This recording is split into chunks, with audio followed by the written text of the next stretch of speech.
Hey everybody, on today's episode of the Sibling Soirée, we're taking a sip out of history with this small batch bourbon from the Godfather of Tennessee Whiskey, Uncle Nearest. Hey, what's your legacy? We're celebrating and telling our stories all year long. You are invited. The Sibling Soirée, get loose, come party. Know you had a long day, kick it, Munchies, never feel sorry. Hey, for living your best life, we gon' get just right. Sip fine wine, good dine, great vibes, all black biz on the rise, yeah.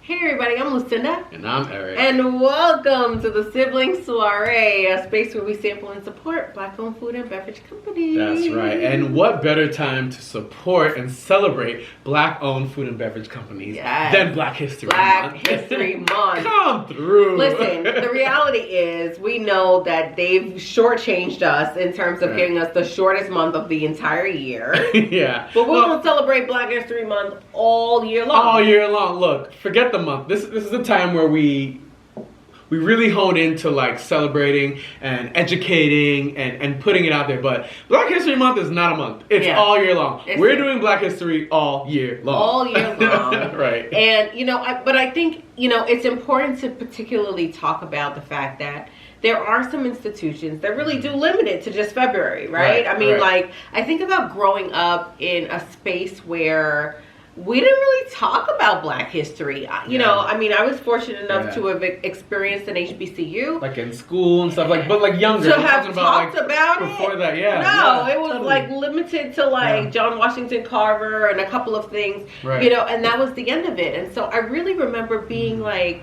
wow, there's so much to this that I have no idea about. Right. Because you honestly, you don't learn about it. You don't learn about it in school. And it's like, you get to a point where you're an adult and you start searching and just like wondering about life and your culture and yourself. And then you start to realize all these things and you're like, wow, I didn't learn that in school. About this. Wow.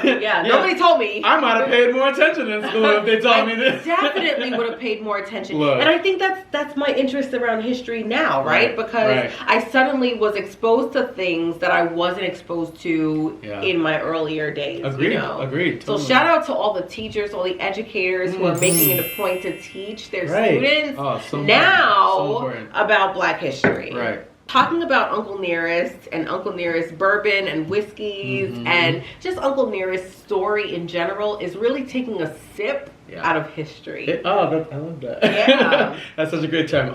This is amazing. So if you know me, I'm a whiskey drinker. So this is kind of my realm. I'm really excited. Uncle Nearest, a.k.a. Nathan Green. Right? This is named after Nathan Green. We gonna call him, the soiree is a family show, so we gonna call him Uncle Nearest. Right, that's the uncle. Right, that's Uncle right there. Right. But he is technically kind of the godfather of whiskey, you know. Tennessee whiskey particularly. Tennessee whiskey, yeah. Listen, I'm definitely a history buff overall anyway, but when I was listening to the story about how Uncle Nearest came to be, I'll be really honest, I shed a tear. It's very emotional. It's very emotional. I want to get into that story, but first I think that we should cheers. Okay. And talk about what we're drinking. We should let them know. Okay. Because we don't have a pairing this episode. Right. We think that this bottle in this story is so special that it stands alone, and we don't need to pair it with anything. This is sip talk. This is sip and talk. Sip and talk. Sip and talk. That's a tongue twister. Yes. But it works. Okay. So what are we drinking? Okay, so today we're drinking a hot toddy. Hot toddy. Because look, it's wintertime. Right. We're still in COVID. Right. Okay, we're trying to get out of this COVID business, but we're all trying to stay healthy. Yeah. And we know that hot toddies kind of have some medicinal factors to it. Does it keep you healthy though? I feel like I drink a hot toddy when I'm not feeling great and I want to get back, Okay. Tea is something you're sipping when you're not feeling well. Right. And I like to put a little whiskey in my tea because I feel like, it's burning the germs and it loosens up. Sweat it out. Yeah. Okay, so it's not necessarily about keeping us healthy. Okay. But this is a good indication for our sip. So maybe you're feeling a little under the weather. Yeah. This is a great kind of winter time cocktail where it keeps just you're warm and fuzzy inside. Yeah. And even if you're feeling great, it's a warming cocktail and it's something that you can have when it's cold out and it makes you feel that winter fuzz, as you said. Yeah. So cheers. What's in this hot toddy? Cheers. as we're sipping, I'll tell you. Tell me.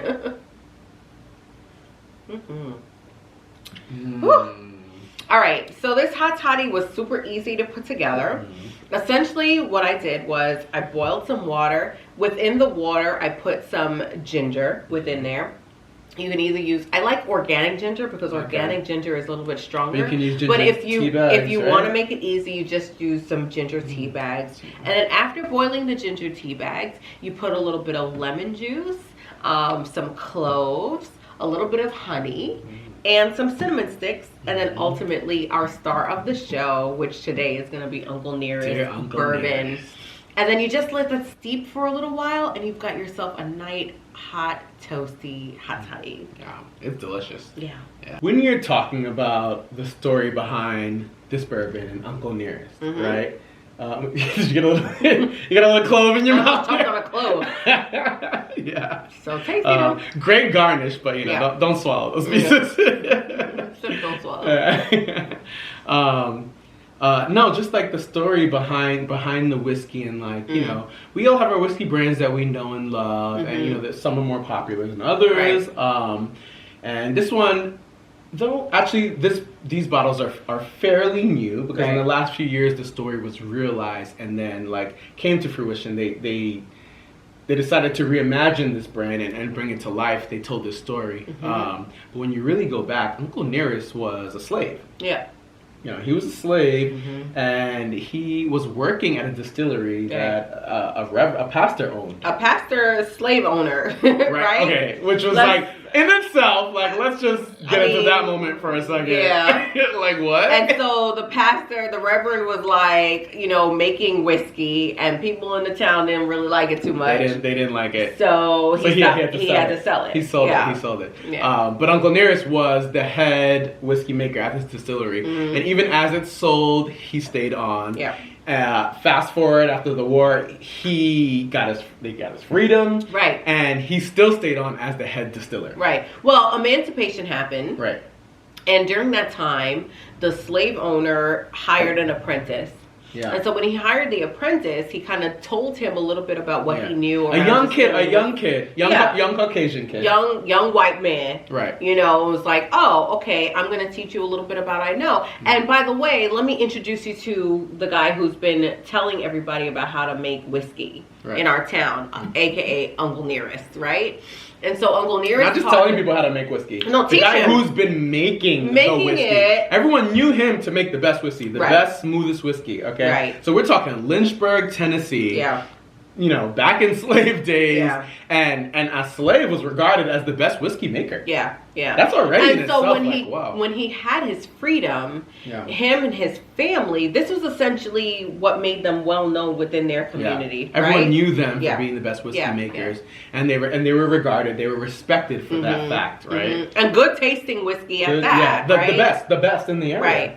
I mean, the whole process of like what we consider great Tennessee whiskey now, the Lincoln process, was realized from his process, from Uncle Nearest's process, right? And that whole thing is filtering the whiskey or the water or the whiskey from sugar maple trees, charcoal from sugar maple trees, right? And so this process came from West Africa. Yeah. So this is a process that he brought from his ancestors, right?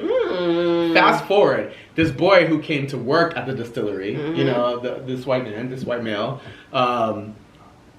had more opportunity for business. As he got older, was very close to Uncle Nearest. Okay. Took on this process and came up with his own whiskey line. Yeah. Jasper Daniels, right? What's his name? We know him as Jack Daniels. How many of you are like Jack and Coke, Jack on the rocks? Look. If you know Jack Daniels, you have to credit that to Uncle Nearest because Uncle Nearest is the one who taught him essentially how to brew. Does that not blow your mind? Like, you know, what blows my mind about it is that there are so many things that we consume regularly that we don't recognize or celebrate. They were realized that are on the backs of black people that don't get credit for it. Well, luckily for Uncle Nearest, years later, generations later, his family said, you know what, we need to celebrate who our family member was, and so we're gonna tell his story. Right. And I think that's what particularly moved me. Yeah. And the beautiful thing is that the community, like the whiskey community and people who are in the know about this process, came together. All races, colors alike, white, black, didn't matter. They all respected the process and what he meant to the community, and they all came together to tell this story. And I think that's why we have these bottles right now, which is very special. And I love that. Yeah. So, I mean, what a great story. Yeah. What a great bottle. Yeah. I mean, and this is retailing at $50 a bottle. $50 for the a small bottle. batch. There are others that eventually we'll cover. Yeah. But, I think of the 3 different bottles that are offered, this is the most reasonably priced at $50 for a good whiskey. Right. And this is great, especially if you're making a cocktail. I mean, we were making the hot toddy, so I thought this was a great choice. Yeah. I think the premium is $60, so not too far about that. Not too bad. They're very reasonably priced and really great whiskey. I mean, all the awards that they've won, it's a tell for itself, But the story, there was a reading of the story, kind of like documentary style. Yeah. That is just so amazing. It actually made me a little emotional. I'm going to put a link in the description below because I think that everyone needs to watch this story. If you want to learn more about Uncle Nearest and this brand, check that out. It's really amazing. Yeah. Well, I mean, I think, at least for those of us who experience and appreciate history, anytime you hear the story about people, their struggle, their innovation, and what has brought us to, how can you not be emotional? You know what? It's inspiring, it's relatable, and it stirs emotions, Yeah, I think for me particularly because, I've got a picture on my fridge of Granny, right? Of my mother's mother. Granny, And, I think about what would she do? Like, oftentimes I find myself staring at her picture, just thinking, like, what was her life like? What was her experience like? And I think when we look at those things of our ancestors who have done everything that they needed to do so that we could be here, it's almost a charge to us. Like, what are you going to do to pass that torch? What are you doing? There's that saying, is like, they walk so we can run, or they cross, whatever. It's just like, WWGD. Right. What would Granny do? But also, like, what are you going to do with that? You know what I mean? They left their legacy so that we could have a better future and do something. Shoes to fill. And so I think as we just continue to do our part in, creating history, however we choose to do so, just know that the things that we're doing is not just for us, but it's for legacies and generations to come. Absolutely. Right? Absolutely. Yeah. Agreed. And so look, here's to telling our story and creating a story for the next generation. Tell Black stories. Tell them all. You're so important. Tell them all. Cheers. Cheers. Happy Black History Month. E and Lou, lovers of drinks and food, sharing that fleek review, helping you identify jewels, the gems and the places, something like the water in Oasis. Buy black, that's a great win. Circulate the dollar, that's what we call amazing. The Sibling Soirée.